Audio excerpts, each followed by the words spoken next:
The David Pakman Show at davidpakman.com.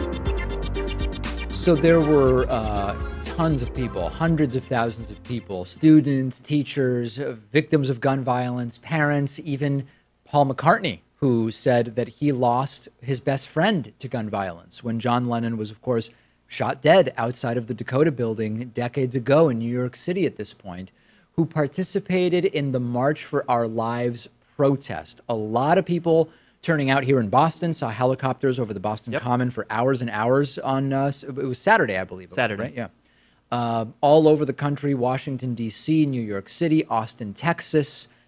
I don't even know, just a very, very long list of cities. And we saw what I thought was, number one, an indication that we are seeing more momentum in demand of gun safety regulations, more than we've seen in a long time in the United States. And also the sinking feeling that I have that we're probably still not going to see much change on this issue. And I know that there have started to be some, Marco Rubio, right, a Republican in Florida, even he is considering strengthening some of the gun safety laws around background checks and some other laws around the country and in Florida. Big picture, I wish I were more optimistic. Maybe this is just my cynicism. But I just still am unsure that we're really going to see change here. Yeah, you don't want to begrudge political activism, too. I think it's important that people go out there and protest. Yep. I just don't know if it's as effective as making sure that in 2018 and 2020, when it's time to vote, people actually go out to the polls. That's the thing. You've got to vote. The most effective activism is, and I want to be careful how I word this because I don't want to say that marching in the streets is something we shouldn't do or something we shouldn't encourage. Of course we should. But the most effective activism at the core level is turning out to vote so that people who will actually make changes to gun safety legislation are elected. If Democrats who, and it's not all Democrats, remember, if Democrats who pledge to, who support, who say that they will work on the issue of gun safety legislation are elected in November of 2018, that is going to do way more than the rally. The rally is great. I support the rally. I want to be clear. But they're not going to have, right now it's basically rallying to try to get the attention of enough people that they say, hey, maybe we should do something about this. If you vote out the people who are unwilling to make the changes, that's it, right? Yeah. And that's why I think it's the most effective form of activism in a Western democracy where you can trust that the votes are going to be counted properly, all those caveats, of course. And the upsetting thing is, if we did actually have a democracy or a republic, I think our congressmen and senators would look out the window and say, oh, look at all those people who are politically active. We're going to have to vote in kind with them. Otherwise, they're going to vote us out. Yeah. But then money gets involved. They don't want to lose their endorsement from the NRA. Sure, yeah. It gets a lot more difficult than that. Right. I mean, we know that if you look at sort of the average, and this is putting party aside for a second, if you look at just the average of views on individual issues from the population, and then you compare those to the views of their respective elected officials, the elected officials, by and large, are very much to the right of where the country actually is. So it would be nice if we actually had elected officials whose positions reflected the views of their constituents, and we would have a very, very different country. But when you look at the money that organizations like the NRA pour into people's campaigns, you're going to see your average elected official, and this is, again, we're talking about averages, so even though the NRA disproportionately supports right-wing candidates, Republicans, it applies to both Republicans and Democrats, you're going to see the elected officials much closer to the views of the NRA than to the actual voters. That's a systemic issue. It relates to money in politics. It relates to a lot of other things. But the exciting thing is, the rally took place. The turnout was tremendous. Trump left Washington, D.C., saying it was not him running away from the marchers. It was a pre-scheduled vacation, which is actually believable. I think he has a pre-scheduled vacation basically every weekend from now until he's out of office. So I actually do believe that. Yeah, I was actually kind of worried that there could have been an act of terrorism at one of these marches. Sure. Because I think from a killer's perspective, they're going to see a mass audience of people who don't have guns. And in order to prove a political point that everyone has to be armed and that we should support gun rights at all costs, I think they could have been a target for one of those attacks. Yeah, and not even to make a gun argument, but just because that is a place where if you want, aside from your view on guns, if you want to do mass damage, you go to where a bunch of people are together. without security, right? I mean, you could just walk right into the Boston Common, masses of people, police presence, of course, but nothing that would prevent you from bringing a gun or bomb in, sadly. I walked by, like, I don't know if you want to call it a parade, but a march of people before they got to the Commons itself. Yeah. And they did block off the roads, so that would prevent, like, a truck attack. Sure. But the Commons was wide open. Can't do much about that. You really can't. And I don't think we're being alarmist. We're just saying, like, hey, this is a group of people that has received or created a lot of ill will from the gun fetishists. Sure, yeah. So in that sense, certainly they are a target of sorts. Remember Rocket Man? I'm not talking about Kim Jong-un. I'm talking about the guy who wanted to rocket into the lower atmosphere to prove that the Earth is flat. With is that Elton John, Rocket Man? Rocket Man is a song by Elton John. Okay. Yeah. The guy did it. He actually got up to nearly 2,000 feet, and he came down in one piece. He was a little bit busted up, and his jetpack sort of device was kind of busted up as well. No word as to whether he has been convinced that the Earth is actually spherical and not flat like a board or something like that.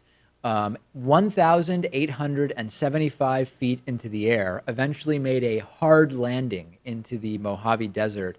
And he says that he's fine, absolutely fine. And also relieved because people were saying he chickened out. And he says he, quote, manned up and did it.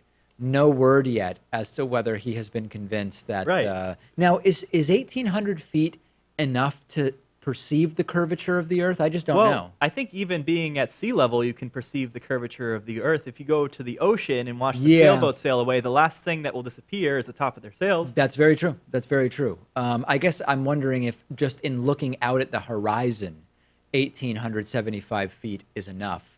I don't know. I'm glad we're following up on this story. Yeah. Especially because he had to go up in the air by himself in like a jetpack type of rocket, right? Yeah.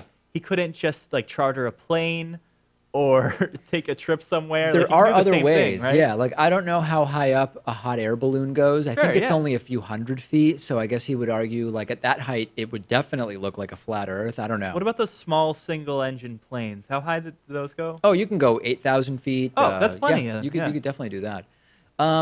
This is kind of a weird way to go about it. There are probably other ways to try to get a view of the Earth from that elevation, but this guy, now, when you hear about this, do you think this guy is just...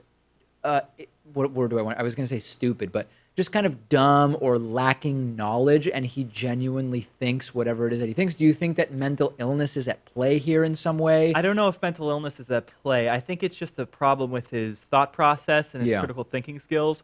He probably has it in his head that in order for him to believe something, he has to see it for himself. Right. So you can show him NASA images of the Earth clearly being a sphere, but and Pat, he won't believe them. Those are composite images. Sure, yeah. Nobody has ever actually taken a full image of the round Earth. Yeah. I don't think that that's true, but I've heard that from flat earthers. You know what I'm saying, though? He wants to see it for himself. Yeah. Unless and that's otherwise, why he did this experiment.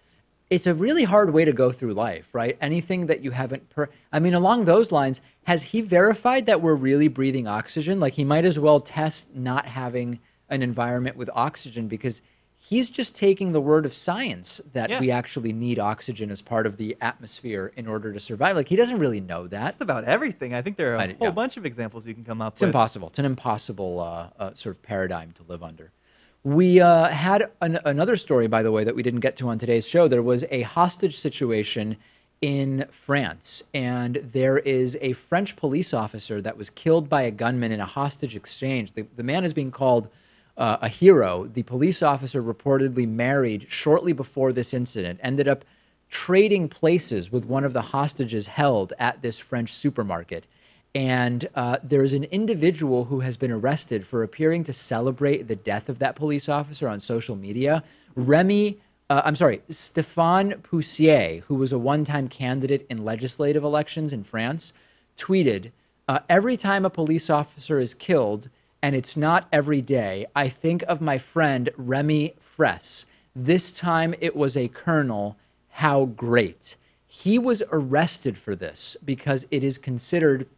apologizing for terrorism? A terroristic statement. It's an apology for an act of terror. And this is not the first time here that this guy has been sort of wrapped up in problems. And his Twitter account has since been deleted. And he also made a Facebook post where he said, "Last night I dreamed of Remy Fraisse." He said he was happy to welcome a colonel from the gendarmerie. And what this refers to is an individual named Remy Fraisse, who was 21 years old and died when police threw a stun grenade during clashes in 2014 at a dam project. He was sort of like an eco-terrorist. Yeah. I think he called himself a conservationist. I think eco-terrorist is an appropriate term. And after Fraisse died, there were protests all over the country, and a French court found the officer who threw the stun grenade wasn't trying to kill him. So I guess that Poussier is saying that officer was found not guilty. Now we have an officer who died. It's sort of, I guess, some kind of sick indirect retribution for what happened to his friend. And Poussier also wrote that the death of the police officer means one less voter for French President Emmanuel Macron. Arrested, there is a law in France which prohibits apologizing for terrorism, which says that if you speak favorably about a terrorist act, that is a crime, and you can get up to 7 years in prison or be fined $120,000 US. The free speech activists are concerned about this, and I am not indifferent to their concern. I do think that, so I've stated in the U.S. that, because I live in the U.S., my view on speech is basically you've got to allow any speech, period, up until you see a direct incitement to violence or very specific situations like if you're on a plane, standing up, pointing to someone and saying, this guy's a terrorist, he's going to take down the plane, get him, right? It's the sort of equivalent of yelling fire in a crowded theater. I don't know if this crosses the line. If somebody in the U.S. said, I'm glad 9/11 happened, do we think that they should be arrested? It's despicable, but I don't think that they should be arrested. Well, do I believe that Holocaust denial should be a crime? No, up until the Holocaust denial is a direct incitement for people to commit violence against Jews or whoever. So I do have some concern about this law. It's interesting how you say that your line is incitement to violence. Yes. Now, that could mean a threat. That could mean, I like that this happened. I wish this would happen to someone. I think that's pretty open for interpretation. Well, and I don't know if this case would fall under the way you have to evaluate it is, I think you kind of have to evaluate the ends, right? So the means could be any of the things you're saying, which is, I don't believe the Holocaust happened. I'm glad that this police officer died. 9/11 was a great thing, whatever, right? Those are the means. I think in order to demonstrate that it goes beyond an issue of speech, you have to demonstrate that it is proximately leading to, either potentially or in actuality, to actual acts of real world violence. And I'm not pretending like I've got this all figured out and that it's a very simple thing to determine. But what I am saying is that I think it's concerning to say that we're going to arrest someone for expressing that they like that an incident took place. I do have some concerns with that law. I certainly do too. I wouldn't have arrested the guy. It's interesting though that he's facing, what, 7 years or $120,000 US fine. Potentially. That actually kind of adds up. I know in America we'll talk about how penalties are often very disproportionate. Yeah. So someone may face like 10 years or a $10,000 fine. Right. 7 years, $120,000. That kind of makes sense because at the very least you can make about $20,000 per year, right? Yes, and I think salaries in France are on average lower than in the United States, and putting together $120,000. Yeah, it seems more equitable than when you hear about 5 years in prison or a $5,000 fine. Where it's I guess that's my silver lining then. That is, I guess that is a silver lining, yeah. We'll see what ultimately happens with the case, and I would be interested in hearing from the audience your thought about a law like that you're not allowed to sympathize with a terrorist act. Do you have concerns as far as free speech goes? And again, with these issues, it's not about our view of this particular statement. It's the broader infrastructure that we are sort of by default pointing to when we say you can be arrested for saying X, Y, or Z, even if it's not a direct incitement to violence. That's it for the bonus show today. We'll be back with a brand new bonus show tomorrow. The David Pakman Show at davidpakman.com.